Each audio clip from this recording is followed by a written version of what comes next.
मैं जानता हूं वही कहूंगा जो आप भी जान सकते हैं,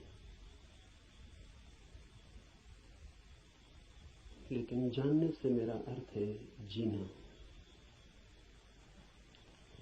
जाना बिना जिए भी जा सकता है, तब ज्ञान होता है एक बोझ। उससे कोई डूब तो सकता है, उबरता नहीं। जानना जीवंत भी हो सकता है, तब जो हम जानते हैं वो हमें करता है निर्भर, हल्का, कि हम उड़ सकें आकाश में। जीवन ही जब जानना बन जाता है तभी पंख लगते हैं, तभी जंजीरें टूटती हैं और तभी द्वार खुलते हैं अनंत के।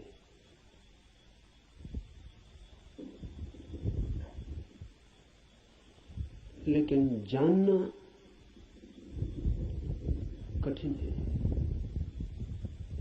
ज्ञान इकट्ठा कर लेना बहुत आसान है और इसलिए मन आसान को चुन लेता है और कठिन से बचता है। लेकिन जो कठिन से बचता है वो धर्म से भी वंचित रह जाएगा। कठिन ही नहीं, जो असंभव से भी बचना चाहता है वो कभी भी धर्म के पास नहीं पहुंच पाएगा। धर्म तो है ही उनके लिए जो असंभव में उतरने की तैयारी रखते हैं। धर्म है जुआरियों के लिए, दुकानदारों के लिए नहीं। धर्म कोई सौदा नहीं है।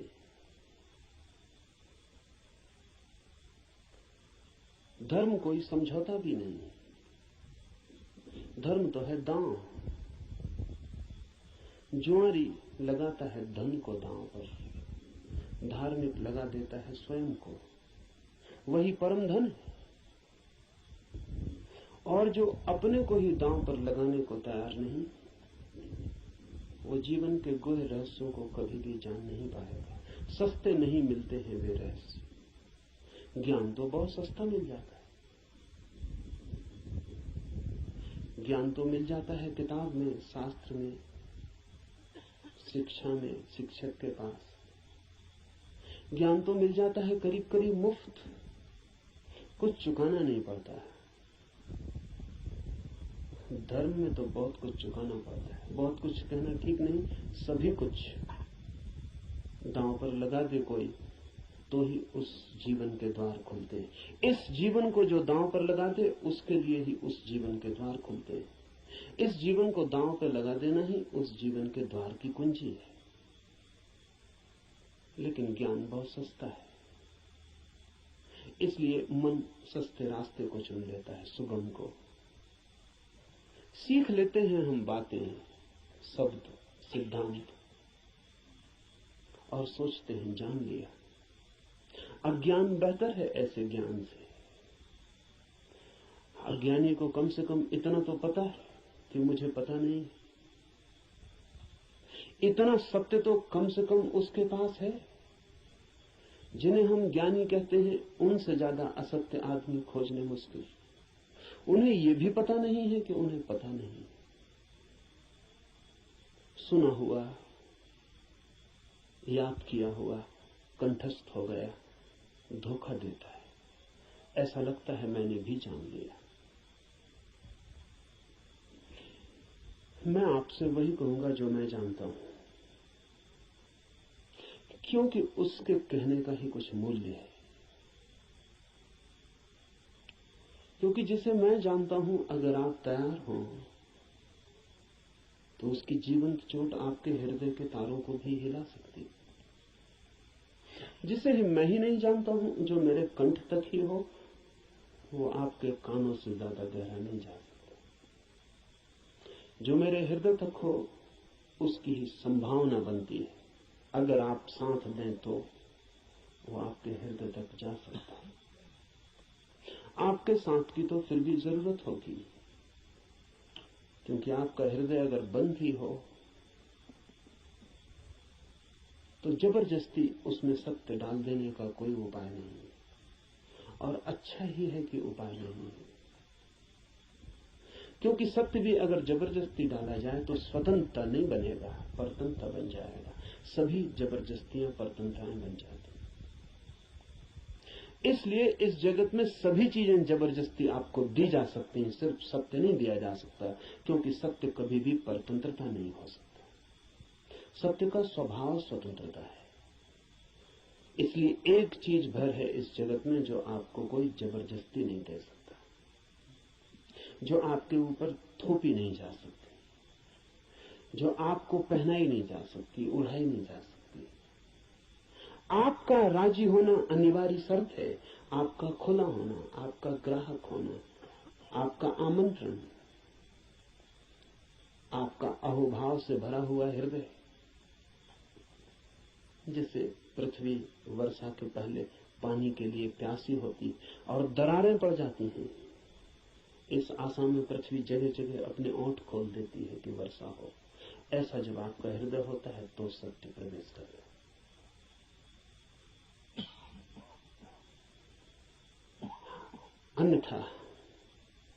अन्यथा सत्य आपके द्वार से भी आकर लौट जाता है।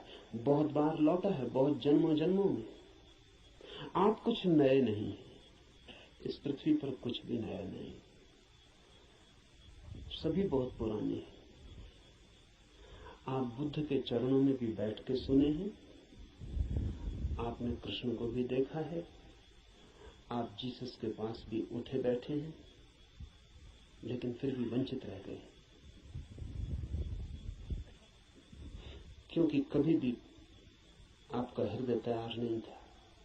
आपके पास से बुद्ध की सरिता बहती निकल गई है, महावीर की सरिता बहती निकल गई, आप प्यासे रह गए। आनंद रो रहा था जिस दिन बुद्ध के प्राण छूटने को थे और छाती पीट रहा था, और बुद्ध ने उससे कहा कि तू रोता क्यों है? जरूरत से ज्यादा मैं तेरे पास था 40 वर्ष, और अगर 40 वर्ष में भी नहीं हो पाई वो घटना, तो अब रोने से क्या होगा?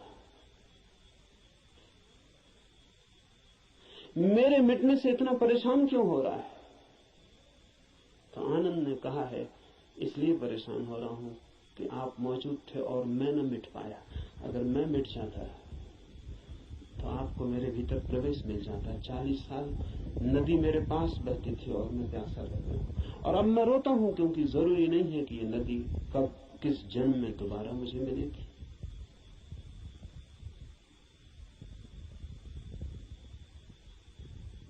आप कुछ नए नहीं हैं। आपने बुद्धों को दफनाया, महावीरों को दफनाया, जीसस, कृष्ण, क्राइस्ट, सबको आप दफना के जी रहे हैं। उनकी वो हार गए आपसे। आप काफी पुराने, जब से जीवन है तब से आप हैं। अनंत अनंत यात्रा है। कहां हो जाती होगी चूक? बस यही हो जाती है कि आप खुले ही नहीं, बंद है। मैं तो आपसे वही कहूंगा जो मैंने जाना है। अगर आप भी अपने को एक खुलापन बना सके तो आप भी उसे जान लेंगे।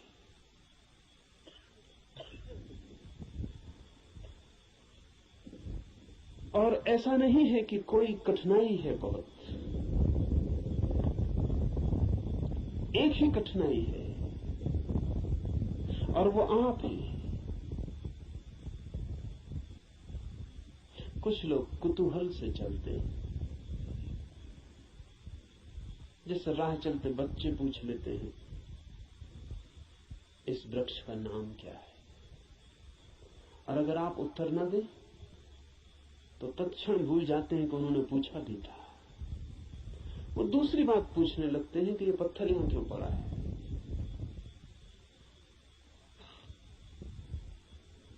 पूछने के लिए पूछते हैं, जानने के लिए नहीं पूछते। बिना पूछे नहीं रह सकते हैं, इसलिए पूछते हैं, जानने के लिए नहीं पूछते। जो लोग कुतूहल से जी रहे हैं वो अभी भी बचकाने हैं। अगर आप ऐसे ही पूछ लेते हैं कि ईश्वर क्या है, जैसे कि कोई बच्चा राह चलती दुकान देख के पूछ लेता हो कि ये खिलौना क्या है, तो आप अभी बच्चे हैं, और बच्चा तो माफ किया जा सकता है, आप माफ नहीं किए जा सकते। कुतूहल नहीं चलेगा। धर्म कोई खिलवाड़ नहीं है बच्चों का, और फिर उत्तर भी मिल जाए तो उससे कोई प्रयोजन नहीं है। बच्चे का मजा पूछने में है। उसने पूछा, यही उसका मजा है। आप उत्तर देंगे भी तो उस उत्तर में उसे कोई बहुत रस नहीं है। क्या बात? मनस्विद कहते हैं कि बच्चे नया नया बोलना सीखते हैं तो अपने बोलने का अभ्यास करते हैं पूछ पूछ कर। जैसे बच्चा नया नया चलना सीखता है तो बार बार उठ के चलने की कोशिश करता है, बोलना सीखता है तो बार बार बोलने की कोशिश करता है। इसलिए बच्चे एक ही बात को कई दफा कहते हैं,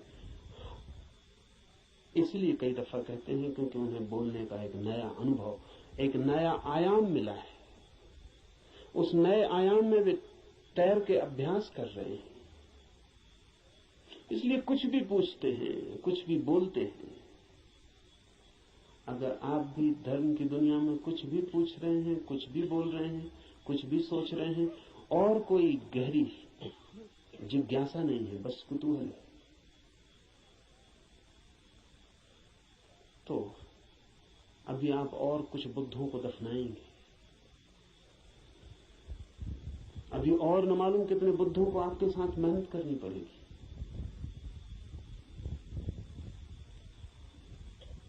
कुतूहल से सत्य का कोई संबंध नहीं।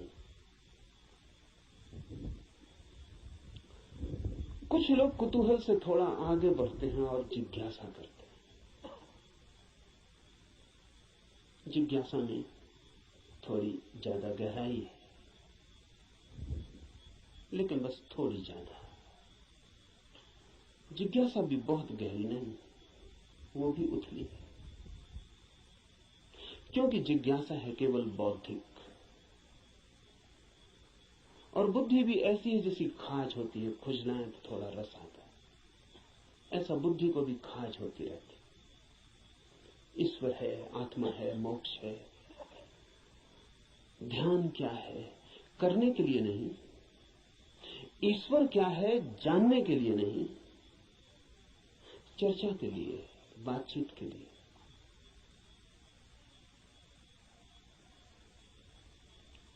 एक बौद्धिक मजा है, एक बौद्धिक व्यायाम है, तो लोग ऊंची बातें करते हैं,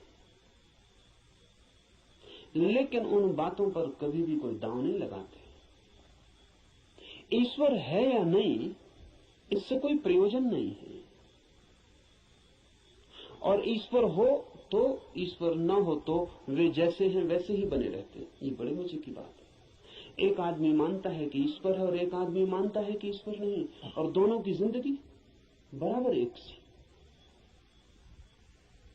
कोई गाली दे तो उसे भी क्रोध आता है जो मानता है कि ईश्वर है, और उसे भी क्रोध आता है जो मानता है कि ईश्वर नहीं। बल्कि कई दफे तो ये देखा जाता है कि जो मानता है ईश्वर है उसे ज्यादा क्रोध आता है, क्योंकि जो मानता है कि ईश्वर नहीं है वो ज्यादा से ज्यादा क्या कर सकता है, आपका गाली दे सकता है, मार सकता है, हत्या कर सकता है। लेकिन जो मानता है ईश्वर है वो आपको नरक तक में सड़ा सकता है। उसके पास ज्यादा उपाय क्रोधित होने के। अगर ईश्वर के मानने और न मानने से कोई भी अंतर जीवन में न पड़ता हो तो उसका अर्थ है कि ये ईश्वर से कोई संबंध नहीं है, बौद्धिक बातचीत है।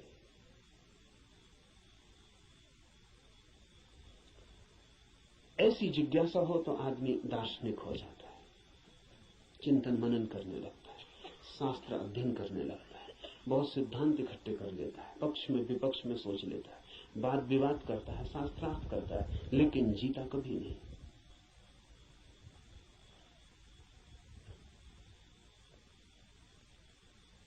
अगर आप भी सिर्फ जिज्ञासा से भरे हैं तो यात्रा नहीं होगी। जिज्ञासा से भरे हुए लोग वे हैं जो मील के पत्थर के पास बैठ जाते हैं और पूछते हैं मंजिल क्या है, कितनी दूर है, और सदा यही पूछते हैं, लेकिन कभी उठ के चलते नहीं। जानते तो आप भी कितना है, क्या कमी है जानने में? करीब करीब सभी कुछ जानते हैं। जो बुद्ध ने जाना हो, महावीर ने, कृष्ण ने जाना हो, वो सभी आप भी तो जानते। गीता में पढ़ के आपको ऐसा नहीं लगता कि ये बातें तो हमें भी मालूम आपको भी है, पर सिर्फ बुद्धि तक है, आपके हृदय तक उनका बीज नहीं पहुंचा। और बुद्धि पर रखे हुए विचार वैसे ही होते हैं जैसे पत्थर पे कोई बीज को रखते हैं। बीज तो होता है लेकिन पत्थर पे रखा रहता है, अंकुर नहीं फूट सकता। अंकुर फूटना हो तो बीज को पत्थर से गिरना पड़े, जमीन खोजनी पड़े, और जमीन की भी ऊपर की सतह ठीक नहीं है, क्योंकि और गीली जगह चाहिए, तो थोड़ा जमीन के भीतर पहुंचना पड़े, जहां थोड़ी पानी की सुविधा हो, थोड़ा रस बहता हो। बुद्धि पर पत्थर की तरह बीज रख जाते हैं, हृदय तक जब तक न गिर जाएं तब तक गीली जगह नहीं मिलती। हृदय में थोड़ा रस रहता है, थोड़ा प्रेम, वहां थोड़ा पानी, वहां कोई बीज गिरे तो अंकुरित होता है, नहीं तो कभी अंकुरित नहीं होता। जिज्ञासु व्यक्तियों के पास बहुत कुछ होता है, लेकिन पत्थर पर रखे हुए बीजों की भांति।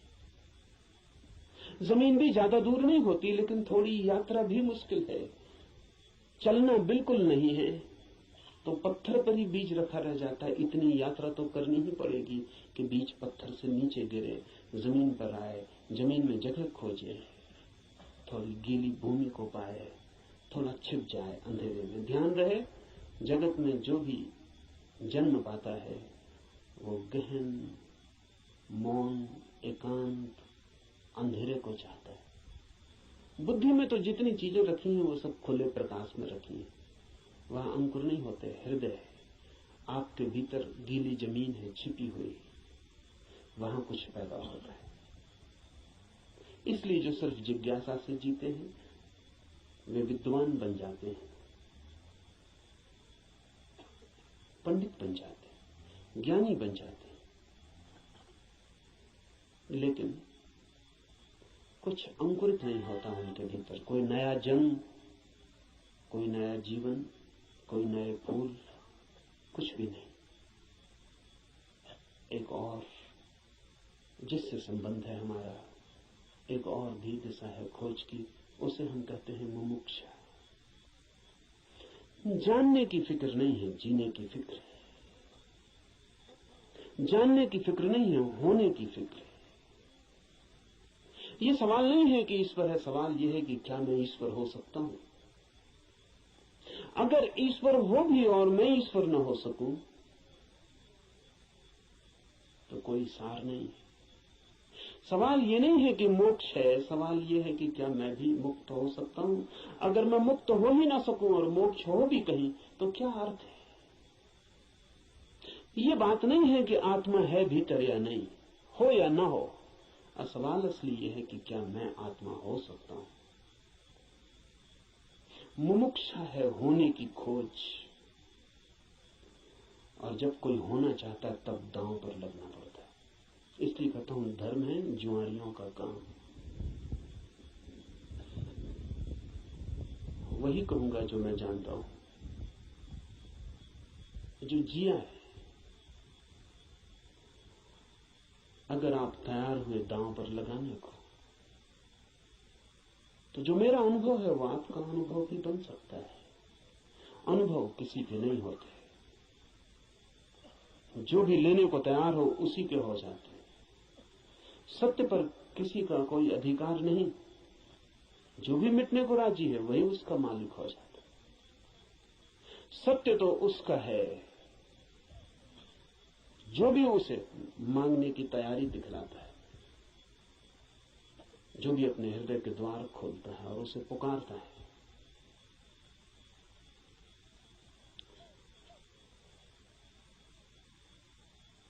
इस उपनिषद को इसीलिए चुना है।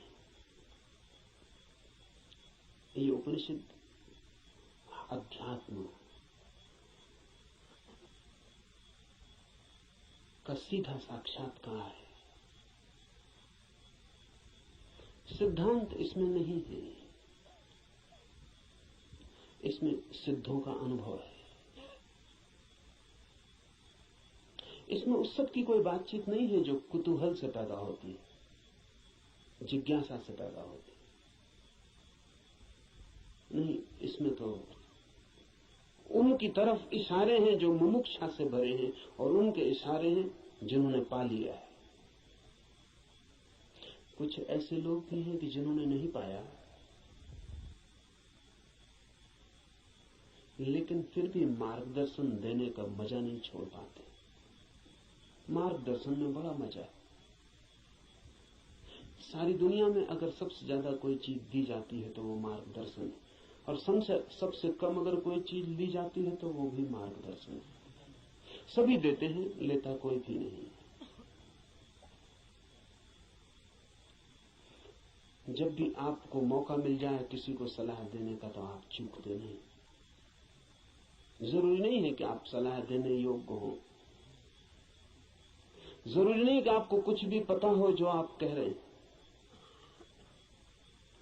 लेकिन जब कोई दूसरे को सलाह देनी हो तो शिक्षक होने का मजा छोड़ना बहुत मुश्किल हो जाता है। शिक्षक होने में मजा क्या है? आप तत्काल ऊपर हो जाते हैं मुफ्त में, और दूसरा नीचे हो जाता है। अगर कोई आपसे दान मांगने आए तो 2 पैसे देने में कितना कष्ट होता है, क्योंकि कुछ देना पड़ता है जो आपके पास है। लेकिन सलाह देने में जरा भी कष्ट नहीं होता, क्योंकि जो आपके पास है ही नहीं, उसको देने में कष्ट क्या है? आपका कुछ खो ही नहीं रहा है, बल्कि आपको कुछ मिल रहा है, मजा मिल रहा है, अहंकार मिल रहा है। आप भी सलाह देने की हालत में हैं आज, और दूसरा लेने की हालत में। आप ऊपर हैं, दूसरा नीचे है।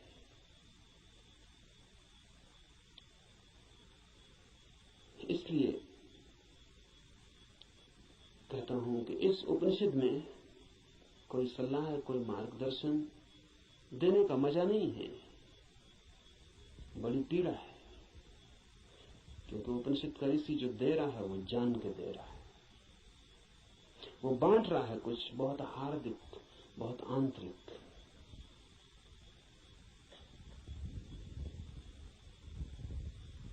संक्षिप्त इशारे हैं, लेकिन गहरे हैं। बहुत थोड़ी सी चोटें हैं, लेकिन प्राणघातक है। और अगर राजी हो तो तीर सीधा हृदय में चुभ जाएगा, और जान लिए बिना न रहेगा, जान ही ले लेगा। इसलिए थोड़ा सावधान, थोड़ा सचेत, क्योंकि ये सौदा ही खतरनाक है। इसमें पागल हुए बिना कोई मार्ग ही नहीं है। इसमें अपने को मिटाए बिना पाने का कोई उपाय ही नहीं। यहां तो खोने वाले ही बस पाने वाले बनते हैं। और इसीलिए इस उपनिषद को भी चुन लिया है। ऐसे तो सीधा ही आपसे कह सकता हूं, कोई कारण इस उपनिषद को चुनने का नहीं है। बहाना, आड़, क्योंकि तीर सीधा मारो आदमी बच सकता है, उपनिषद की आड़ से थोड़ी सुविधा रहेगी, इसलिए चुन लिया है कि आपको ऐसा भी पता नहीं लगेगा कि मैं कोई सीधे ही आपको तीर मार रहा हूं। तो बचने का जरा उपाय कम हो जाता है। सभी शिकारी जानते हैं कि थोड़ी आड़ से शिकार ठीक होती है। ये उपनिषद सिर्फ आड़ है, और इससे कुछ लेना देना ज्यादा नहीं। जो मैंने जाना है वही कहूंगा, लेकिन उसमें और उपनिषद में कोई अंतर नहीं है, क्योंकि इस उपनिषद के ऋषि ने जो कहा है वो जानकर ही कहा है।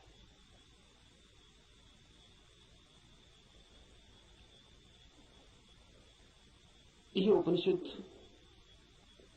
अध्यात्म की सूक्ष्मतम रहस्यों का उद्घाटन है। लेकिन अगर मैं उपनिषद पर ही बात करता रहूं तो डर है कि बात ही रह जाए। इसलिए चर्चा तो पृष्ठभूमि होगी। इस चर्चा के साथ साथ प्रयोग, जो कहा है, जो इस ऋषि ने देखा है या जो मैं कहता हूं मैंने देखा है, उस तरफ आपके चेहरे को मोड़ने की कोशिश, उस तरफ आपकी भी आंखें उठाने, उस तरफ आपकी भी आंखें उठाने का प्रयास, वही मुख्य होगा। उपनिषद की बात तो सिर्फ हवा पैदा करने के लिए होगी कि आपके चारों तरफ वे तरंगें पैदा हो जाएं, कि आप भूल जाएं 20वीं सदी को, पहुंच जाएं उस लोक में जहां ये ऋषि रहा होगा। मिट जाए ये जगत जो चारों तरफ बहुत बेरौनक और बहुत कुरूप हो गया है, और याद आ जाए उन दिनों की जब ये ऋषि जिंदा रहा होगा। एक हवा, एक वातावरण, बस उसके लिए उपनिषद। पर उतना काफी नहीं है, जरूरी है, काफी नहीं है। तो जो मैं कहता हूं अगर आप उसको सुन के ही रुक जाते हैं तो मैं मानूंगा आपने सुना भी नहीं, क्योंकि सुन के जो चलता नहीं है मैं नहीं मान सकता कि उसने सुना है। अगर आप सोचते हैं कि सुन के आपकी समझ में आ गया, इतनी जल्दी मत करना। सुन के समझ में आता होता तो हम कभी के समझ गए होते।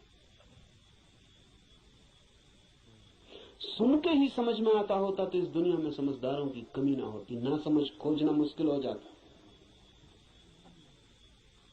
मगर ना समझ ही ना समझ, सुन के कुछ भी समझ में नहीं आता।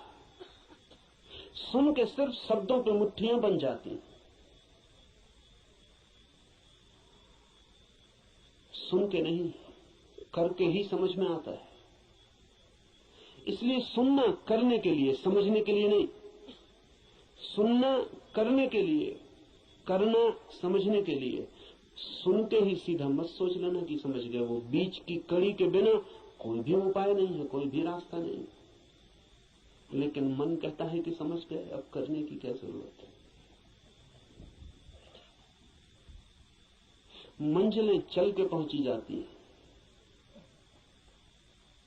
सब भी समझ लिया हो, यात्रा पथ पूरा स्मृति में आ गया हो, पूरा नक्शा जेब में हो, फिर भी बिना चले कोई मंजिल तक कभी पहुंचता नहीं। लेकिन सपना देखा जा सकता है। कोई आदमी यहीं सो जाए और सपना देख सकता है कहीं भी पहुंचने का। मन सपना देखने में बड़ा कुशल है। और ऐसा मत सोचना कि आप ही ऐसे सपने देखते हैं। जिनको आप बहुत बुद्धिमान कहते हैं वे भी इसी तरह के सपने देखते रहते हैं। साधु हैं, सन्यासी हैं, महात्मा हैं, वर्षों वर्षों से खोज में लगे हैं, लेकिन कहीं इंच भर नहीं पहुंचते, यात्रा ही नहीं करते।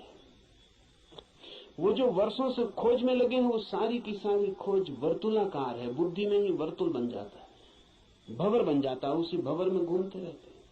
फिर उस भंवर में सब समा जाता है, वेद समा जाते हैं, उपनिषद समा जाते हैं, कुरान है, बाइबलें समा जाती हैं। उस भंवर में सब समा जाता है, लेकिन एक इंच भी गति नहीं होती। उपनिषद की हम चर्चा करेंगे, उपनिषद समझाने के लिए नहीं, उपनिषद बन जाने के लिए।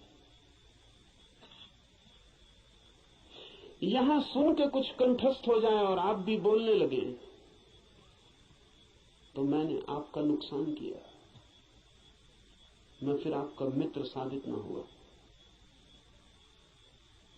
यहां सुन के आप जो सुना है वो बोलने लग जाएं तो कोई मूल्य नहीं है। यहां सुन के आपको भी वो हो जाए, आप भी वो देख लें,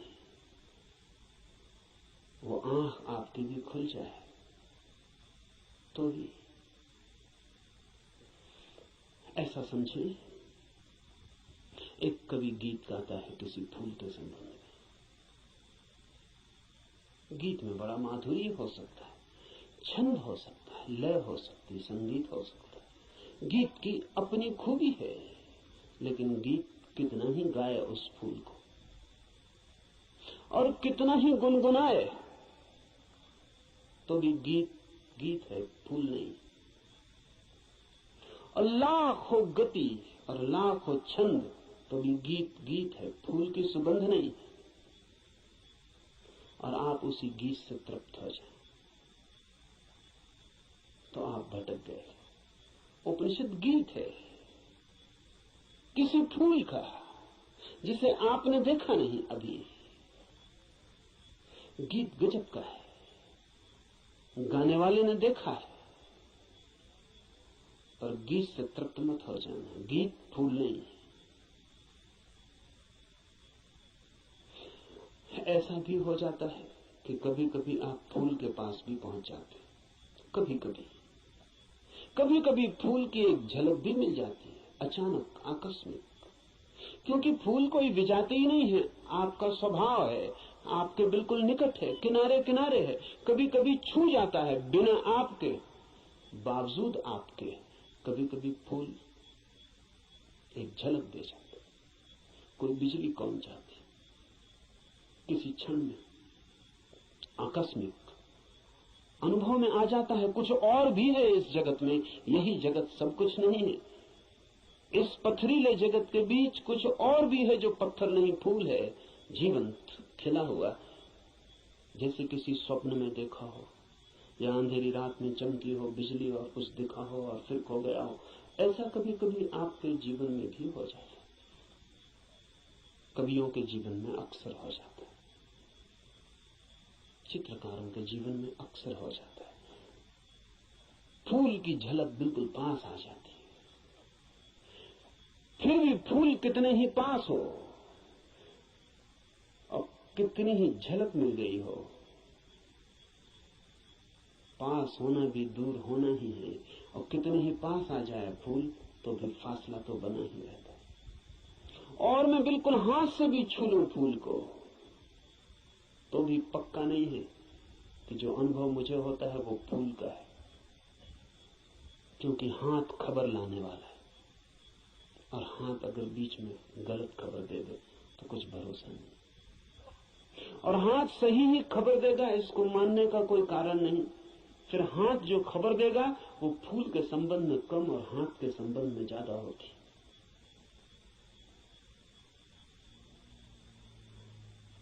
फूल ठंडा मालूम पड़ता है, जरूरी नहीं कि फूल ठंडा हो सकता है हाथ गर्म हो, इसलिए फूल ठंडा मालूम पड़ता है। खबर हाथ के संबंध में, क्योंकि खबर जब भी किसी माध्यम से आती तो सापेक्ष होती है, पक्का नहीं हुआ जा सकता। पोपोव का मैं एक संस्मरण पढ़ रहा था। पोपोव एक साधिका थी और गहरी साधिका थी, और पियोत्र दिमित्रोविच ऑस्पेंस्की के पास साधना करता था। एक दिन बैठी थी पास, एक सज्जन ने आके ऑस्पेंस्की से पूछा कि ईश्वर है या नहीं। तो ऑस्पेंस्की ने कहा कि ईश्वर नहीं। फिर ऑस्पेंस्की थोड़ी देर रुका और उसने कहा कि लेकिन मैं कोई गारंटी भी नहीं कर सकता।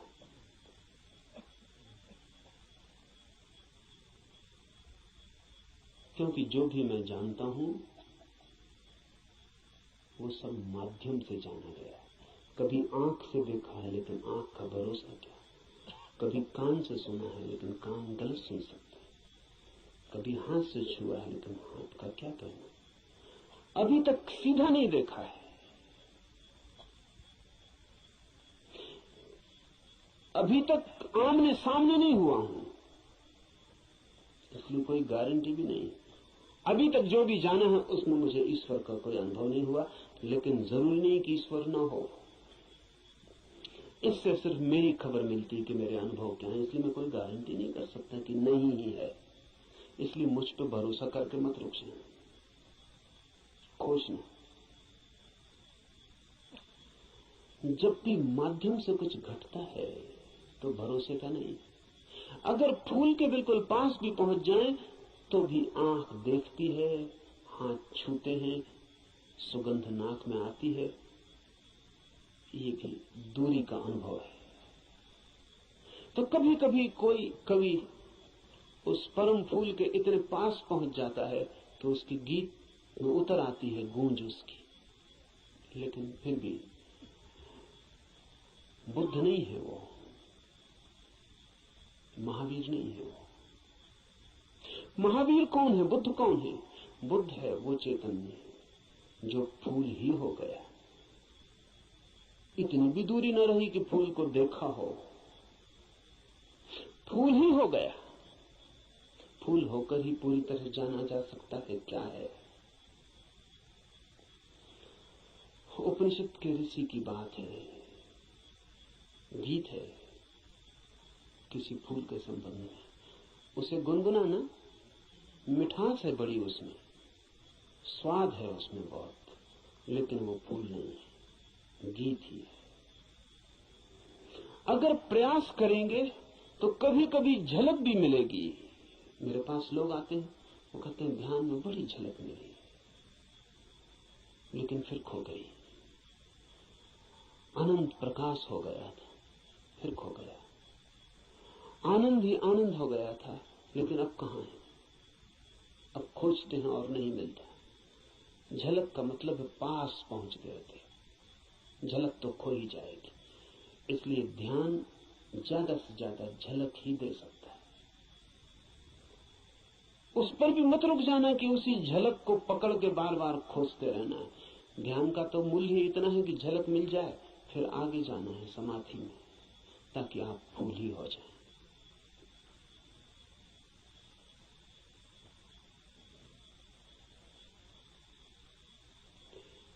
ध्यान में है झलक, समाधि में है हो जाना। झलकों पे मत रुकना। झलकें बड़ी प्रीति कर, सारा जगत बासा मालूम पड़ने लगता। एक झलक ध्यान में मिल जाए उस जीवंत की, फूल की, उस खिलावट की जो भीतर है, तो सारा जगत फीका और व्यर्थ हो जाता है। लेकिन फिर कुछ लोग झलकों को पकड़ लेते हैं और उन्हीं को दोहराने लगते हैं और सोचते हैं सब हो गया। नहीं, जब तक आप ही ना हो जाएं, ईश्वर ही जब तक आप ना हो जाएं, तब तक भरोसा मत करना कि ईश्वर है। हो सकते हैं, क्योंकि है ही। खोलना है जरा, उघाड़ना है जरा। छिपे हैं, मौजूद हैं अभी और यहीं। थोड़े से वस्त्र हैं और बड़े झीने वस्त्र हैं कि चाहें तो अभी उतार कर फेंक दें और नग्न हो जाएं और ईश्वर हो जाएं। लेकिन बड़ी पकड़ है। झीने तो हैं लेकिन पकड़ गहरी। क्यों है ये पकड़ इतनी? ये पकड़ है क्योंकि हम सोचते हैं ये वस्त्र ही हमारा होना है, यही हम है। इसके अलावा हमें कुछ और किसी अस्तित्व का पता नहीं। इस उपनिषद में इशारे होंगे उस अस्तित्व के जो वस्त्रों के पार है।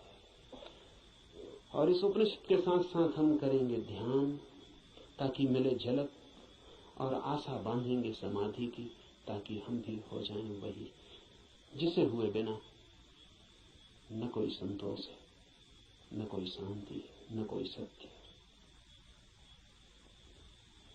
उपनिषद शुरू होता है प्रार्थना से। प्रार्थना है समस्त जगत से। सूर्य कल्याणकारी हो, वरुण, अर्यमा, इंद्र और बृहस्पति, विष्णु कल्याणकारी हो, उस ब्रह्म को नमस्कार हो। हे वायु, तुम्हारे लिए नमस्कार, क्योंकि तुम प्रत्यक्ष ब्रह्म हो। मैं तुम्हें ही प्रत्यक्ष ब्रह्म कहूंगा। सत्य और ऋत वे सब मेरी रक्षा करें, आचार्य की भी। इस प्रार्थना से शुरू होता है। धर्म की यात्रा प्रार्थना से शुरू होगी ही। प्रार्थना का अर्थ है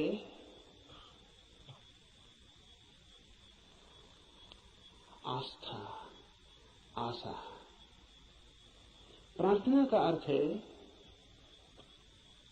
इस सारे जगत के साथ हमारे जुड़े हुए होने का भाव। प्रार्थना का अर्थ है मुझ अकेले से क्या होगा, मुझ अकेले से होता तो हो गया होता, मुझ अकेले से तो क्षुद्र भी नहीं सध पाया। चाहा था धन मिल जाए वो भी नहीं मिला, चाहा था पद मिल जाए वो भी नहीं मिला। कैसी कैसी चाहें की थी, बड़ी छोटी थी, वे भी पूरी न हुई। मुझ अकेले से तो संसार भी न सधा। तो सत्य की ये महायात्रा मुझ अकेले से हो सकेगी? अकेले अकेले तो मैं संसार में भी हार गया हूं। सभी हारे हुए हैं संसार में। जो जीते हुए दिखाई पड़ते हैं वे भी बस वे दूसरों को जीते हुए दिखाई पड़ते हैं, खुद तो बिल्कुल हारे हुए हैं।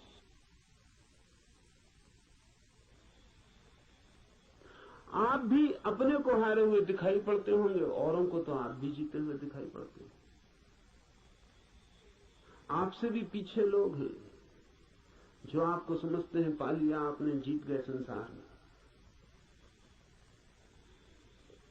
लेकिन भीतर से अगर हम आदमी को देखें तो एक एक आदमी हारा हुआ है। संसार पराजय की लंबी कथा है, वहां जीत होती ही नहीं, वहां जीत हो ही नहीं सकती, वो संसार का स्वभाव नहीं। वहां हार ही नियति है, किसी की नहीं, किसी व्यक्ति की नहीं, संसार में होने की नियति ही हार है। वहां हारना ही होगा, वहां कोई कभी जीतता नहीं। वहां हम नहीं जीत पाए जहां क्षुद्र था, स्वप्न था, शंकर कहते हैं माया है, वो माया में भी हार गए।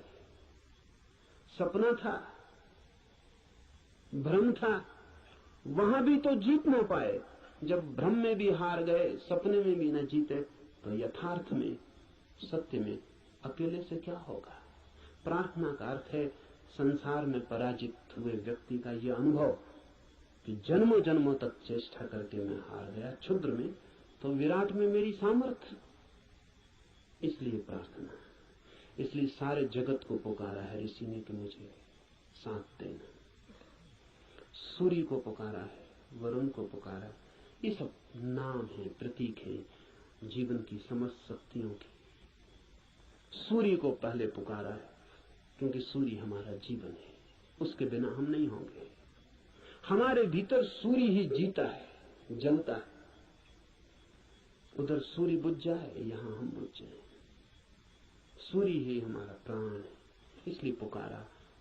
कहा वायु को नमस्कार है, विशेष रूप से वायु को नमस्कार कहा है इस प्रार्थना में, क्योंकि तुम प्रत्यक्ष ब्रह्म हो। अजीब सी बात है, थोड़ा सोचें। बड़े मजे की बात है, क्योंकि वायु है बिल्कुल अप्रत्यक्ष और सब चीजें प्रत्यक्ष। सूर्य को कहा होता प्रत्यक्ष ब्रह्म हो, जीते जागते जलते प्रखर, समझ में आता। सूर्य को नहीं कहा प्रत्यक्ष ब्रह्म, कहा वायु को जो बिल्कुल दिखाई पड़ती नहीं, बिल्कुल अप्रत्यक्ष। कहां है प्रत्यक्ष वायु? सिर्फ अनुमान है कि है, लगता है कि है, भासता है कि है, दिखाई तो पड़ती नहीं। आंख के सामने कहां है? प्रत्यक्ष का मतलब है आंख के सामने है। जो आंख के सामने वायु बिल्कुल नहीं है, पत्थर पहाड़ सब आंख के सामने, वायु नहीं है। लेकिन ऋषि कहता है हे वायु नमस्कार तुम्हें, क्योंकि तुम प्रत्यक्ष ब्रह्म हो। इसलिए कहा कि वायु जैसे दिखाई नहीं पड़ती और है, और आंख को दिखाई नहीं पड़ती फिर भी आंख को छू रही है प्रतिपल। ऐसा ही परम सत्य है, दिखाई नहीं पड़ता, छू रहा है प्रतिपल। वायु दिखाई नहीं पड़ती क्योंकि हमारे पास देखने वाली आंख नहीं है। वायु तो यहां है, वायु के बिना तो हम भी नहीं हो सकते। वही तो हमारी श्वास में हमें संभाले, उसका ही आवागमन तो हमारा सारा जीवन है, जो इतने निकट है। श्वास है जो हमारी, वो भी दिखाई नहीं पड़ती, क्योंकि हमारे पास आंखें बड़ी स्थूल है। तो हम जो बहुत मोटा मोटा है, स्थूल स्थूल है, वो देख लेते हैं, जो सूक्ष्म है वो हमें दिखाई नहीं पड़ता। वायु सूक्ष्मतम है, हमारे सामने मौजूद है, भीतर मौजूद है, बाहर मौजूद है, रोए रोए में मौजूद है, और दिखाई नहीं पड़ती। इसलिए कहा कि तुम प्रत्यक्ष ब्रह्म हो, तुम ठीक ब्रह्म जैसी हो, वो भी यहाँ मौजूद है और दिखाई नहीं पड़ता। और रोए रोए में वही समाया है, रोआ रोआ वही है, और फिर भी उसका कोई पता नहीं चलता। इसलिए वायु को नमस्कार किया है कि हम वायु को तो जानते हैं, ब्रह्म को नहीं जानते। वायु से एक धागा जोड़ा है कि ब्रह्म में ठीक वायु जैसा है। इसलिए मैं तुम्हें प्रत्यक्ष ब्रह्म कहूंगा।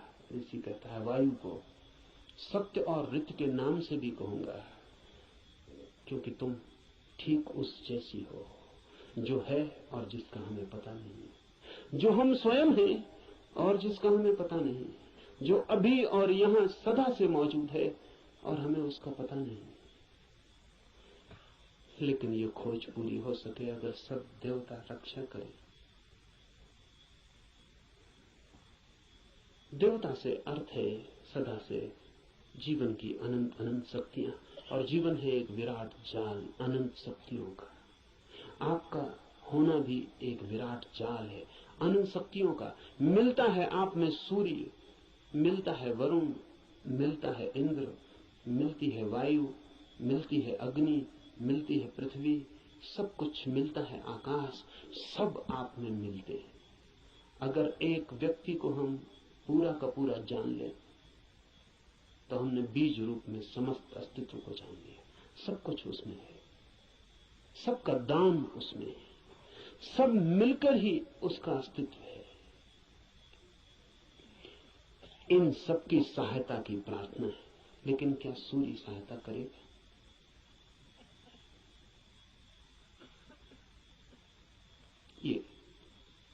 ये सवाल उठता ही है।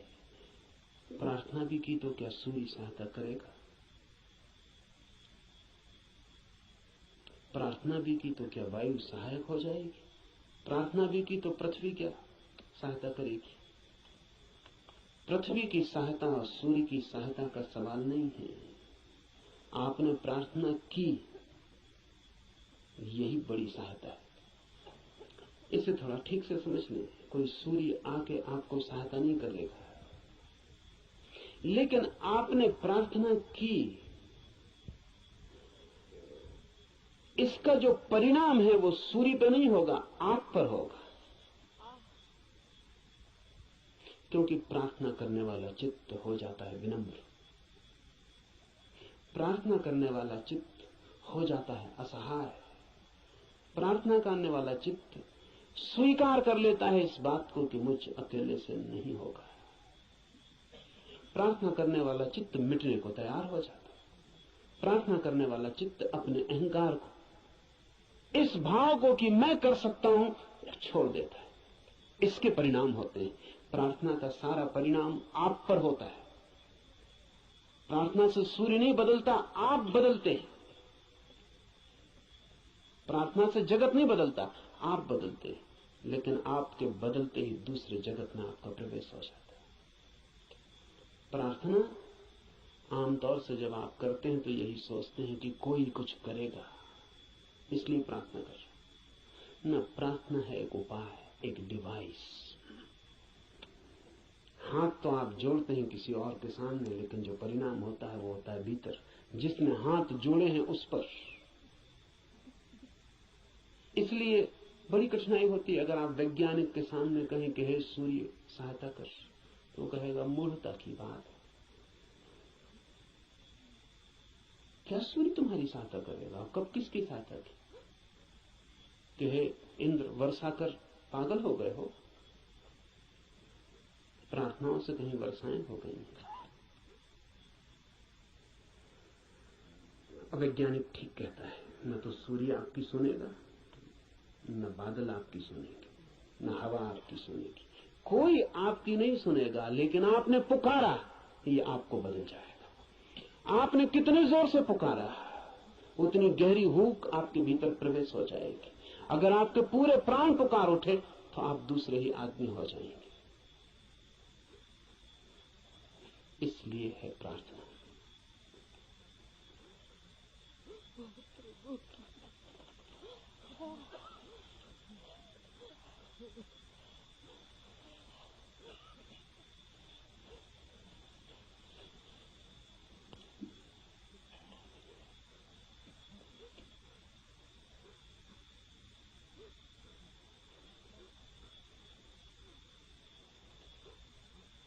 Jean-Paul Sartre has named his autobiography Words.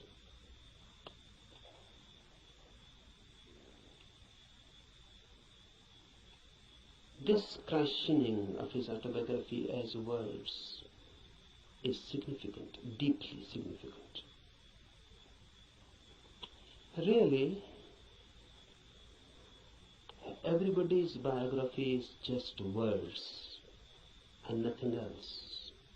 Because what is your mind? Words and words and words. If you analyze the mind, then what you are? Just words.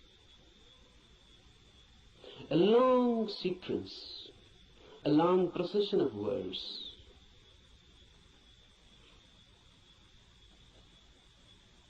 This is everybody's autobiography. But if you are nothing but words, then you are not. Then you are yet unborn. Then you are yet to exist authentically. Because words are just words, sounds. They mean something, but basically they are meaningless. The meaning is given to them. And mind is just a mechanism, a natural computer. It goes on feeding on words, then creating more words out of them. Then you go on associating those words. You go on creating principles, philosophies, systems. And ultimately where you are. Truth is not a byproduct of a long process of words. Truth is not a word at all. Truth is out of words. Truth is beyond words or below words. Truth is experience, not words. Old Lao Tse has said, the truth cannot be said. Because when you say something, language has to be used. Words have to be used. And truth is not a word.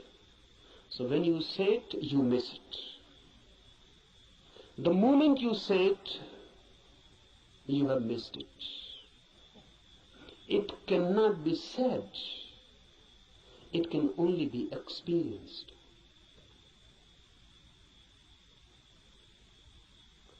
It can only be lived. Unless you live it, you cannot know it. But we know. That's the problem. Rather, we know too much. We know more than enough. What's our knowledge? Words accumulated. You can accumulate them logically, rationally. You can create an edifice, a beautiful system. Just as you can make a house with playing cards. but you cannot live in it. It is house just as a name. You cannot live in it. Out of words you can create a palace, a system, a philosophy, but you cannot live in it. Philosophers create beautiful systems, but they always live out of them. They cannot live in it. That is impossible. Nothing is wrong with them. The very system is such that it cannot be lived. One Immanuel Kant, or some Hegel,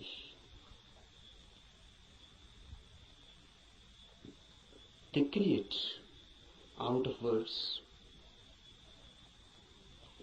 principles, hypotheses. They go on explaining the whole universe, but they themselves remain unexplained. They can explain the whole cosmos. They can say how the world was created. They can say what is the destiny. And look in them, dig deep, and you find a very miserable man, just as unhappy as anyone, as in hell as anyone.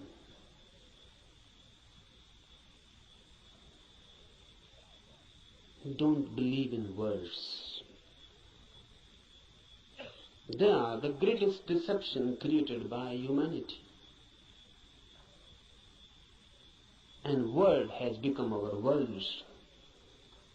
We live in it, we eat it, we ride on it. The word beats in our hearts and the word circulates in our blood. We are just a collection, a big collection of words. Mind is very miser about words. It goes on accumulating. But remember, word is never the reality. I can use the word love. But love, the word, is not love, the experience.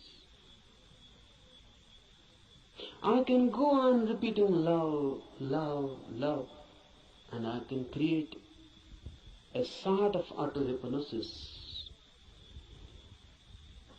and I can believe that I know love because I know the word.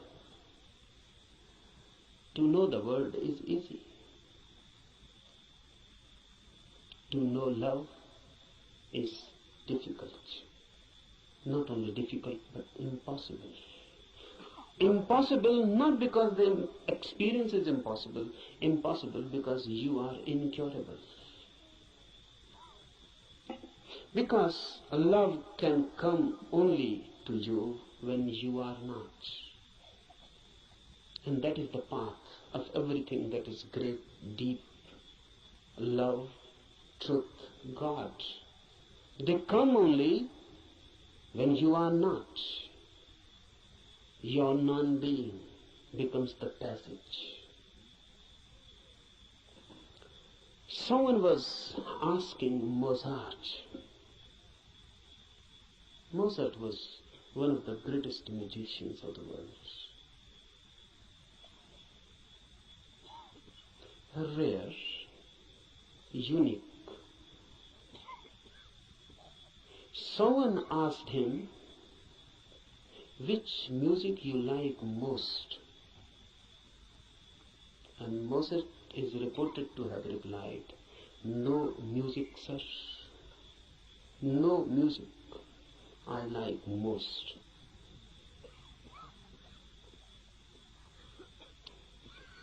Difficult to understand, difficult to penetrate in, but very significant. The reply is that unique, unexpected, and from a musician. He says no music is the best. Have you ever heard the music which Mozart calls no music?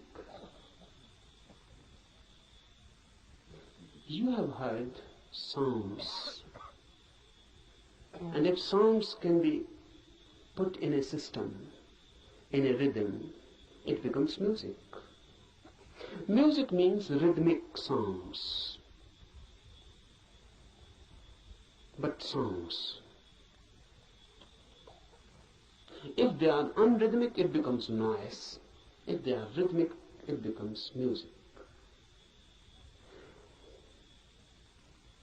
But what is no music? No music means no sounds, silence.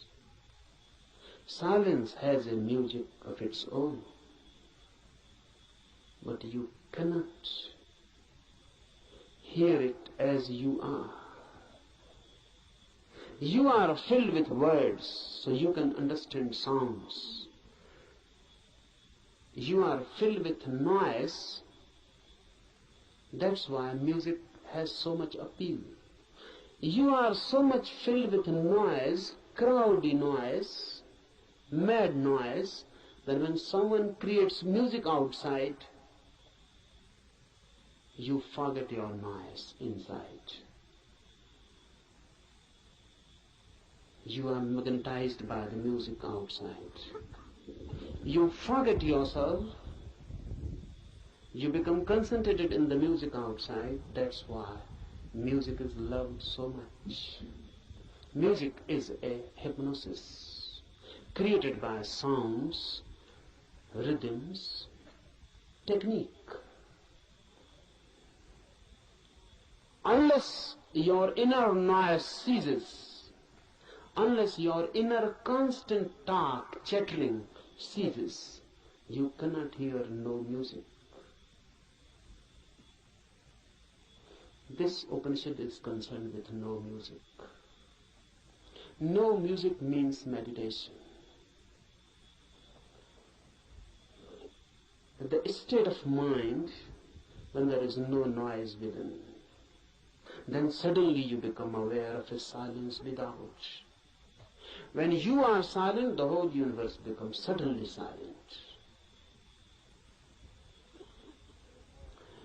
When the whole universe is suddenly silent, for the first time you are authentically existent. For the first time you have being. For the first time you know who you are.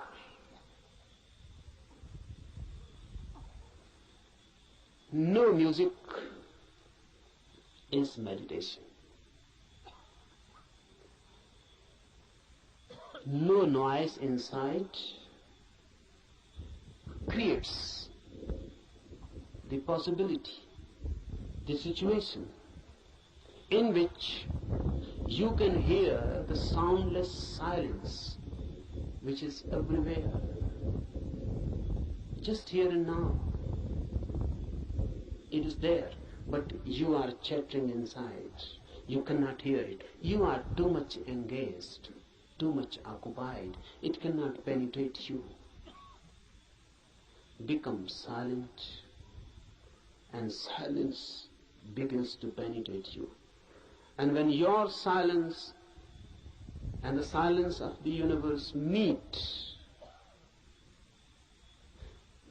you have encountered God. You have come face to face. This is what is meant by immediate Brahma. Immediate experience of the divine, when your silence meets the silence of the universe. When these two silences meet, they become one. Because two silences cannot be two. Remember this. Two noises are two. Two silences cannot be two, because there is nothing in between them which can become a wall, which can become a division. Two silences immediately become one. They cannot remain two, because where is the point which can divide them? So when your inner silence meets the silence of the universe, you are no more, neither is the universe. A new oneness. You explode into a new oneness. You are Brahma, not encountering really, because there is no other. Note this point,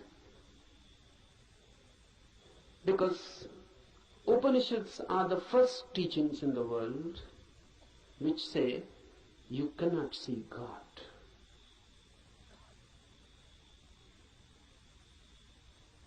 All the religions go on talking about seeing God. Upanishads are the first teachings, the oldest, which say you cannot see God, because in seeing two are needed, you and the God. God cannot be made an object of knowledge. God is your subjectivity. So you cannot put God before you. There is no way of meeting God. You can only dissolve in Him, or He can dissolve in you. Oneness is God. When two silences meet, oneness is created. Two silences meeting transform everything. In this camp, we will try to create a silence within you. We are not to do anything for the silence of the universe. It is always here and there. It is always the case. Only you are missing your silence. Once you can gain your silence, suddenly you are transformed into a different world, a different being. You are no more the same. The old man is dead and a new is born. Creating of this inner silence is all that is meant by meditation.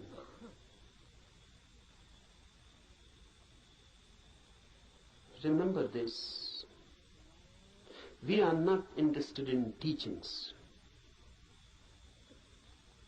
Teachings are of no use in themselves unless they are practiced. We are interested in this Upanishad only as a practical device.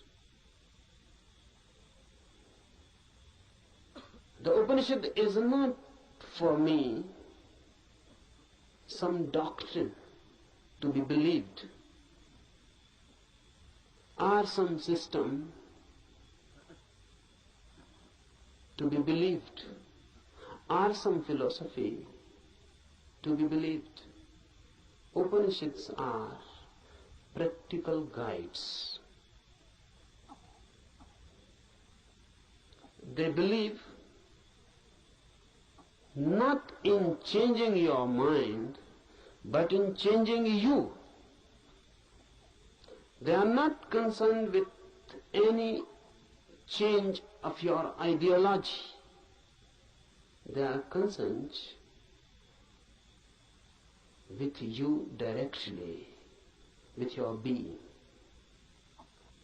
Remember this, knowing is your periphery and being is your center. Knowledge is added to you, being can never be added. Being is that which you are already. Knowledge is that which goes on being added to you. And it happens, unfortunately, it happens for many, that their being becomes just more and more burdened with their knowledge. Knowledge is going to be piled up on you by the society, by culture, by everything. Knowledge is utilitarian.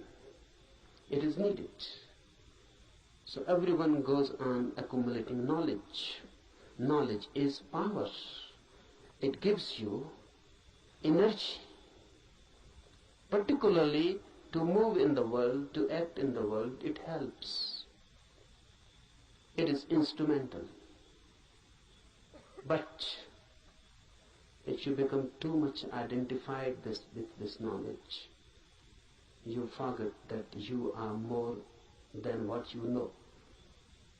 Then you forget that you are pillar to your knowledge. Then you forget that your foundational being is not your knowing. What you know is just your memory. How to penetrate this knowing and to reach the innermost center which you are. Silence, no music, non-chattering, no inner talk. But how to do it? It is difficult. It is difficult because you can start a new talk inside. How to stop it? How to meditate? You can start a new talk. That will not do. The way to do is to throw this inner nonsense out completely. To go through a catharsis. Whatsoever goes on in, make it out, throw it, express it. If you can throw all your mind out, you create a space within. In that space, silence happens. So, we are not going here to sit silently with closed eyes and making an effort to stop the inner talk, the inner noise. You cannot do that way. You can only add something more to it. Your efforts for stopping anything inside will create more noise.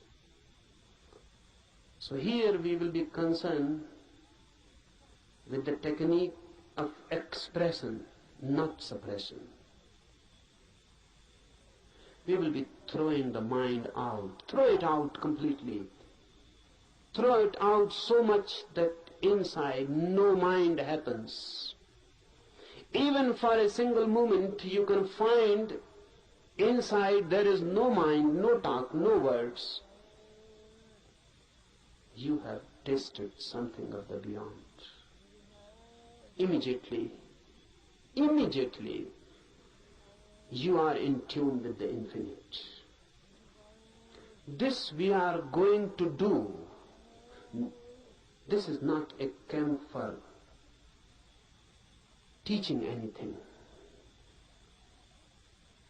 I'm not going to teach you something. I'm going to help you to grow into something, to be something different.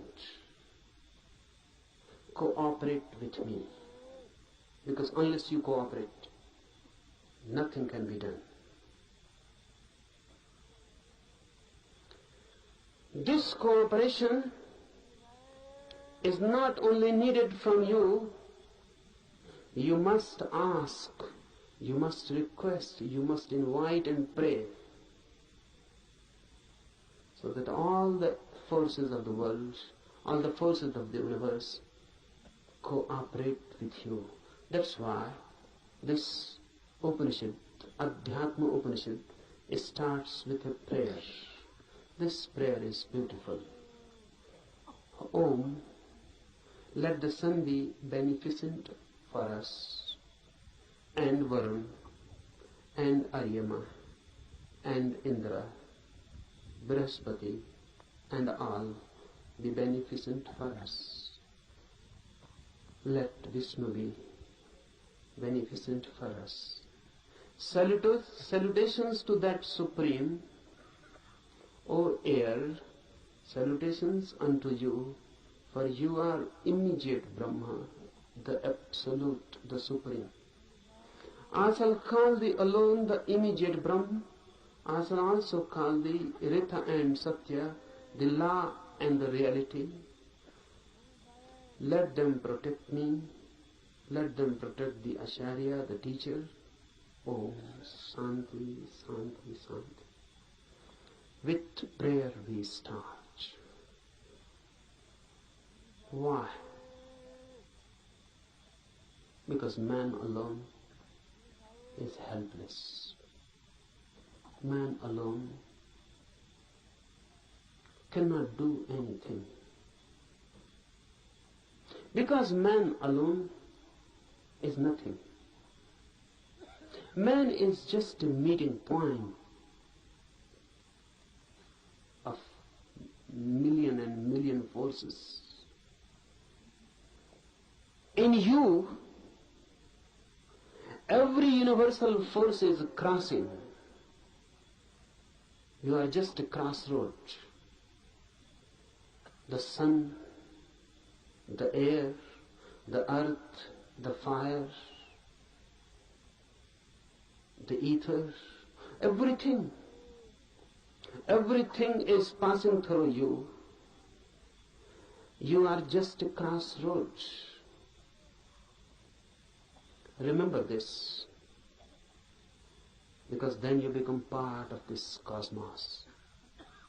And this is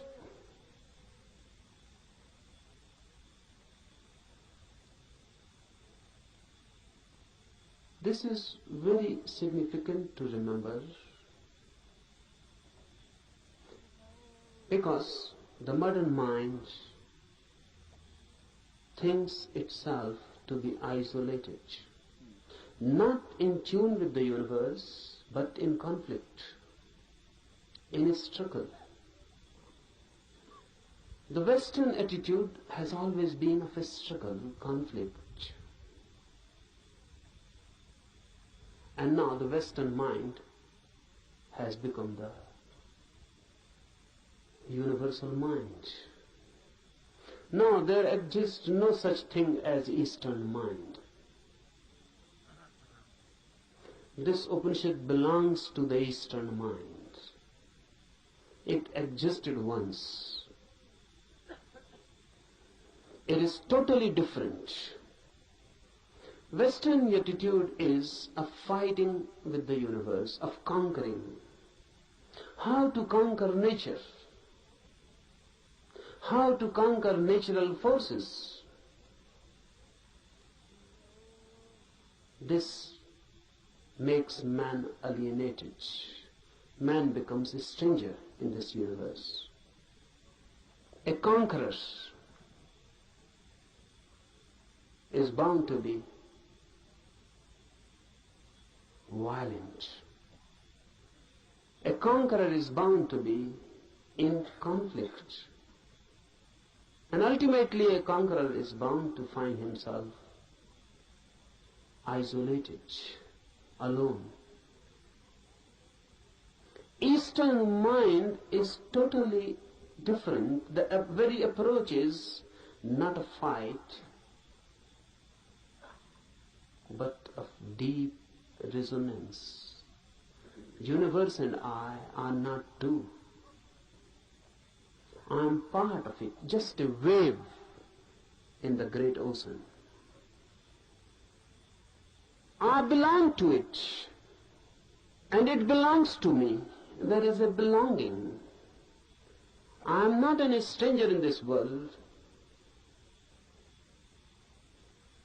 I am not forced on this world. I am not an enemy, and the world is not inimical towards me. I am part of it, and not a mechanical part, but an organic part. Just like my eyes are my organic part. My hands are my organic part. I touch through my hands. I see through my eyes. My seeing has become my eyes, and my touching has become my hand. The universe has become man in you. The universe has become a particular individual in you. You are not different from it. You are just a wave. And the universe is flowering through you. This is Eastern way of looking at the world. Man in tune. That's why prayer. Prayer is a bridge. It makes you feel again at home. Even the sun is not so far away.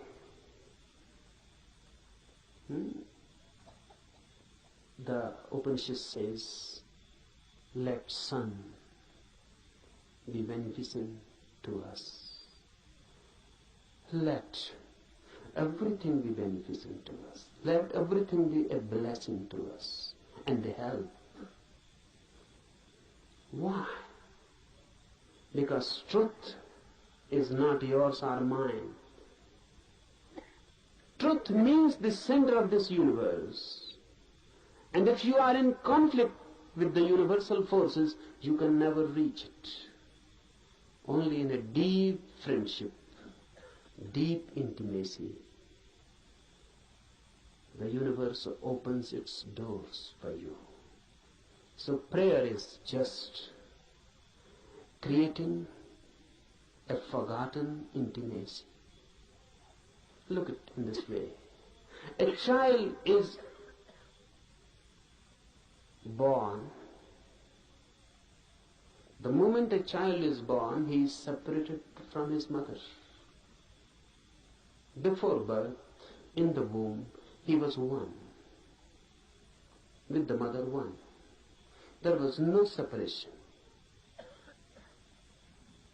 The child and the mother were one.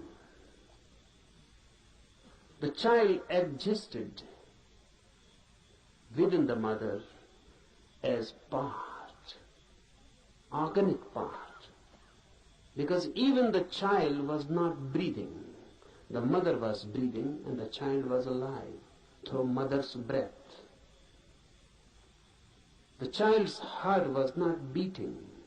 The mother's heart was beating and the child was alive through mother's heart. The child was not eating. The child was not doing anything. The child was just part and parcel of the mother. Then the child is born and separated. Then the child grows as individual. Away and away the child goes from the mother. The same happens with human consciousness. Before consciousness is born, you are one with the universe. In deep sleep, you again fall into that oneness. When there is no dreaming and no thought, there is no mind. And when there is no mind, there is no ego. In deep sleep, you are no more. Because your mind is no more. Who you are in your deep sleep, can you say? What is your name? When you are deep, dreamlessly asleep, who are you? What is your name? There is no name. Because if there is name, you are not deep asleep. The name is just a surface thing. Who are you, a Hindu or a Mohammedan? A Christian, Catholic or Protestant? Who are you? Educated, uneducated, poor or rich, a beggar or a king? Who are you? Man, woman, young or old? In deep sleep, you are none. Still you are. You cannot say that you are. Absolutely not. You are. But you are not that which you are when awake. while dreaming, while awake, you are a mind. While deep asleep, you are a no mind. The mind is lost, dissolved, but the being is. Deep prayer gives you this feeling of no mind, of deep oneness, as if the whole universe has become a womb. You have become just a child in the womb of your mother. The whole universe has become motherly. No conflict, just prayer, just a feeling and a trust. Prayer is a trust. The child in the womb of his mother cannot distrust, or can. How can he distrust? He trusts his mother totally. He is no mind, so how can he doubt? How can he distrust? Whatsoever the mother is good, is beneficial.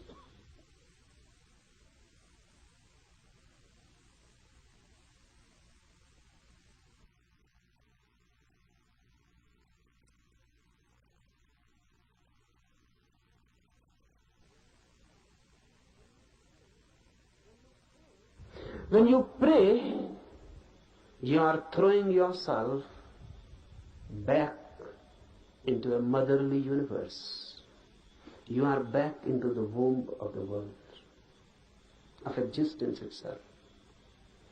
And you trust. This trust is sown in the prayer. The sun will be beneficial, the air, the earth, everything. All the forces of the universe will be helpful. This is a deep trust. How it works? What is the mechanism of it? Is it that all these forces are going to help you?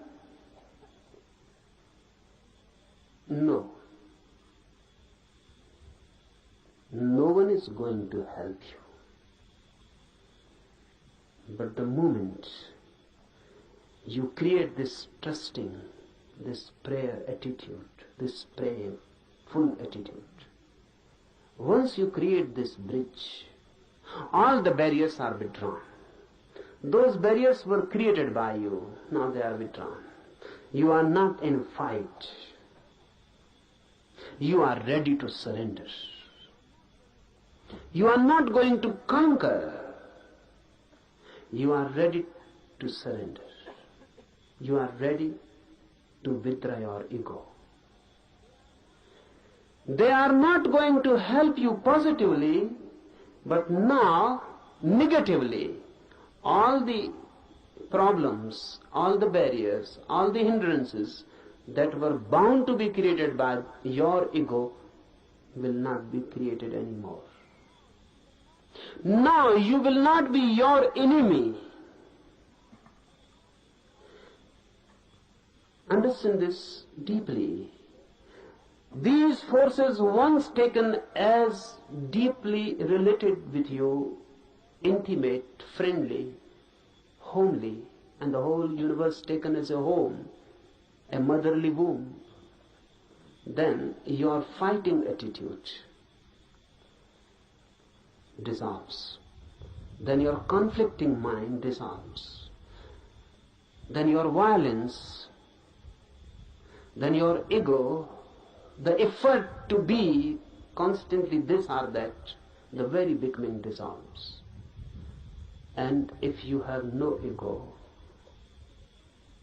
and a prayerful mind, suddenly, with full awakening, you fall into deep sleep. This is the mystery. Suddenly, with full awareness, you fall into deep sleep. That's why Upanishad has constantly declared that samadhi, the ultimate ecstasy which is achieved by meditation, is just like deep sleep with one difference. And that difference is awareness. In deep sleep you are unaware, unconscious. In samadhi, in ecstasy, you are conscious, aware. But the phenomena is the same. In deep sleep, you become part of the cosmos. In samadhi, ecstasy, you become part of the cosmos. In sleep, you are unconscious. What is happening? In samadhi, you are fully conscious. And once you can become consciously a part of this universe, you have achieved the goal. So from tomorrow morning, we will try to re-enter the womb of the universe by dissolving ourselves, by throwing away the main disease of human mind, the ego, by surrendering, by being receptive. We are not going to conquer the truth. Rather, on the contrary, we are going to allow the truth to conquer us.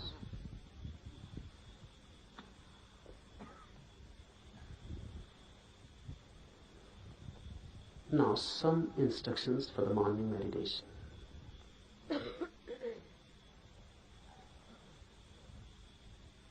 First, don't be serious at all. For this whole camp, don't be serious at all. I consider seriousness to be a fatal disease.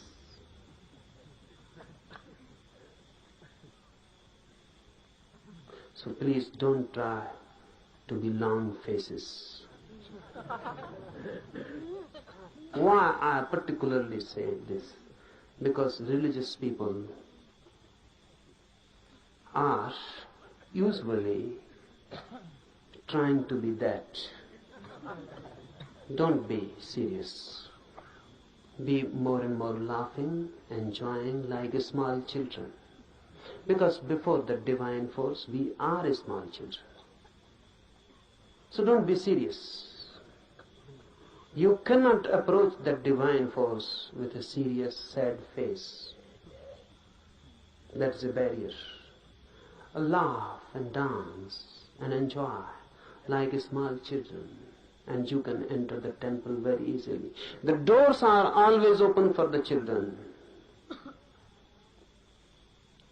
Be children-like. Jesus is reported to have said that only those who are like children will enter the kingdom of God. And look what Christians have done. They have created a very serious, sad religion. Jesus on the cross, a weeping religion, crying. Christians say Jesus never laughed. This is unbelievable. Because the man who said only those who are like children will enter the kingdom of God cannot be believed that he never laughed.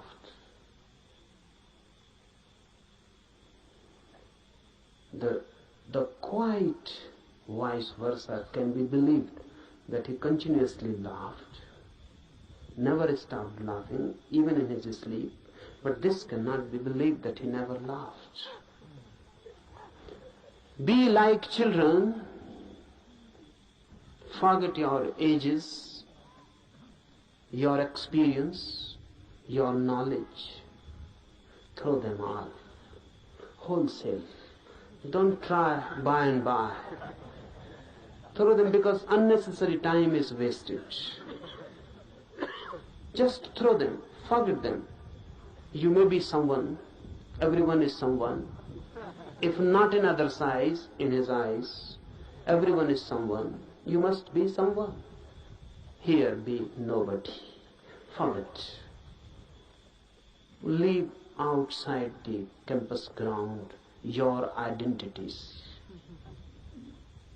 You may be a doctor, you may be a professor. Leave all these diseases outside. You may be a rich man, you may be a politician, There are thousands and thousands types of diseases. Please leave them outside. Here come like small children. Then something is possible. Otherwise, nothing. So first thing, be completely non-serious. Second thing, for all these 8 days, laugh as much as you can. Why? Because you don't know the mechanism of the mind. Suppressed energies can be thrown out in many ways. Laughter is the easiest. Any energy, try it. Someone has abused you, you feel anger coming in, immediately laugh. And the same energy which was going to be anger will become laughter. You are sad, something has happened. The moment you remember you are sad, immediately laugh. Don't wait someone to help you. Laugh. And suddenly you will feel the change, the same energy which was going to take a shape, sad shape, is transformed into laughter. It has been released. So laughter I give you as a technique of release. And don't try to be miser about it. And don't try to find out any reasons for it. No reasons are needed.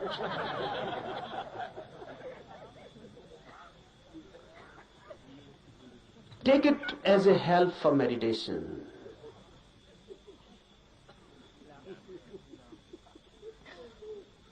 The whole thing takes a different dimension. Thirdly, for all these days to come, remember one thing constantly,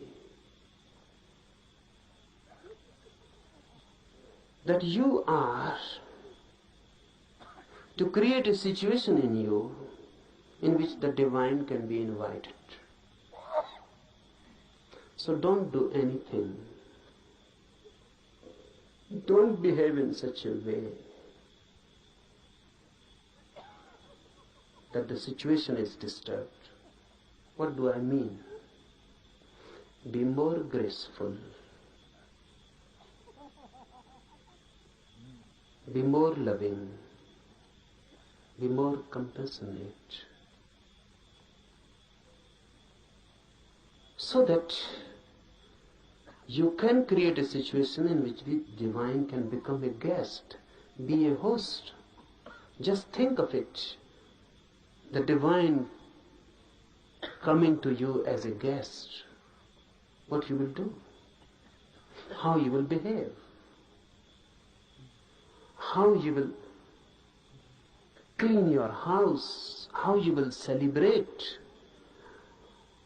How you will create a space in your house?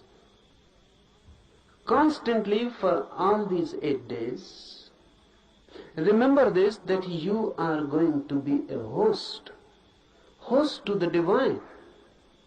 So behave. Always thinking of that. Remember, your laughter can become many things. It can be violent. It can be angry. It can be insulting to someone. Then you are not behaving like a host. Your laughter must become a grace. It must not be insulting to anybody. It must not be insulting, disturbing. It must not create something which can become a barrier.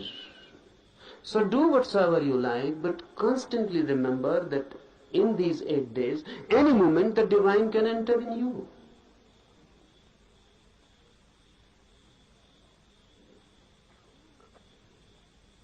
Any moment the divine can enter.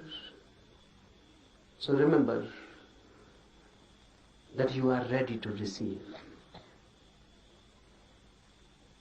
Don't talk much, fourthly. Don't talk much. If you can be silent completely, that's better. If you cannot be, then less and less talk. Be telegraphic. Use as many words are absolutely necessary.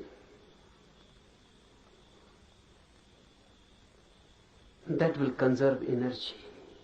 Our talking is much a wastage. Conserve energy. Don't talk.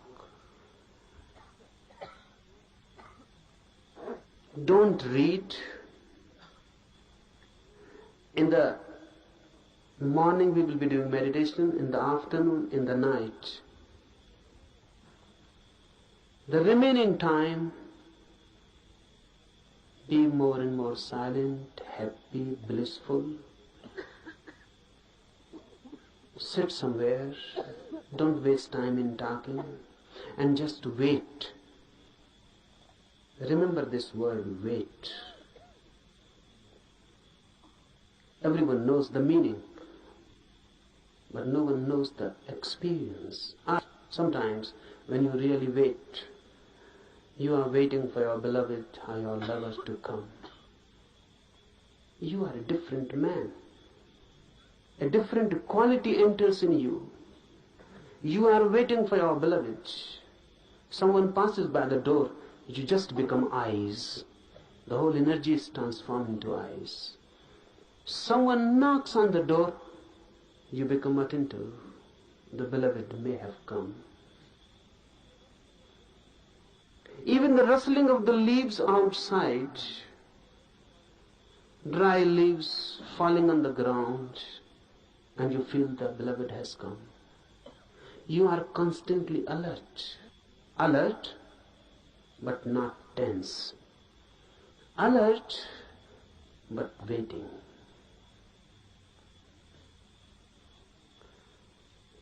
For all these 8 days, wait. Do meditations, be happy, and wait. Don't be impatient. That's what I mean. Be alert and not tense. Don't be impatient. You cannot force the guest to come. You can only invite and wait. So give the invitation and wait. Any moment the guest, and if you are not alert, you may miss the moment. Any moment the guest can come, and you are angry and talking to someone else, you may miss him. Any moment the phenomena is possible, but if you are not there, you may miss for lives. No one can say when the next moment of such opportunity will come. Wait. And lastly, meditation needs you in your totality, nothing less. If you withhold something and just do it half-heartedly, it is better not to do it, because the whole effort is useless. You will be simply tired and nothing will happen. So unnecessarily, why tire yourself? If you are half in it, you will be tired. And if someone feels tired, remember this and find out you will be half in it. If you are totally in it, you will be refreshed, not tired. This is the difference. If you are totally in it, nothing has been retained, nothing has been withheld. You were in it totally. The doer was not standing outside, the doer had become the doing. Then you will come out of his fresh like the dew in the morning, fresh like a rose just opening, fresh, full of energy, light, dancing, blessed. And not only blessed, in such a state of mind that you can bless others. But that happens only when you are total in it. It never happens when the minor part has moved. Then there is a tension between you standing and between you moving. Then you have become two. Then you are split. That split, that inner tension between two creates tiredness. You feel exhausted, not vitalized. You feel just as if your energy has been sucked out. You will feel it. So whenever you feel it, go deep and ask, are you split into two, divided? The effort that do, either stop completely, don't do. That's better. Because you are not deceiving yourself. It is honest. Or be totally in it, move in it. When you move totally in it, it has a different quality. Suddenly, there is no tension, no conflict, no struggle within. Your whole being has gone into it. And you have never gone into anything as total. You have not loved as total. You have not done anything as total, always partial. That's why your life is just moment adjusted. You feel just dying every moment. No beauty, no flowering out of it, just death. Out of life, only death. That shows what you are doing with yourself. Otherwise, life is every day, every moment a new flowering. Every day a new achievement. Every day a new height and a new depth. And if you can go on, moment to moment, moving totally in your life, death becomes itself the deepest experience of life. There is no death then. But it is difficult to move totally in anything. At least try with meditation. If you can move in meditation totally, then you can move in other dimensions also totally. And a total life is a religious life. A religious life doesn't mean any ritual, doesn't religious worship, doesn't mean any religious affiliation. It means energy moving in its totality. And when you move total, you become holy. Why? Because all that is known as sin is possible only when you move in part. You can love someone totally, but you cannot hate someone totally. That's impossible. You can be compassion totally, but you cannot be anger totally. Really, a very strange phenomena happens. If you can just try to be totally angry, suddenly when the anger will be coming nearer and nearer to the totality, it will change into compassion. If you can try just to be angry totally with your full being, you will reach to the 99 degree. of anger, then if you move more, just nearing the 100%, suddenly you will know the anger has disappeared, and the object of your anger has now become object of your compassion. Because I define sin as that which can be done only partially, with your own one part. And I define virtue, punya, as that which can be done only totally. If you do it partially, it cannot be done. This sin cannot be done with your total being, and the virtue cannot be done with your partial involvement. You have to move into with your whole being. And when the whole being moves into something, you become holy. Religious man. Wait, try for these 8 days. This thing, the happening, is possible for everyone. It is also for you. No one is excluded. Everyone is called and invited. Be courageous and take a jump.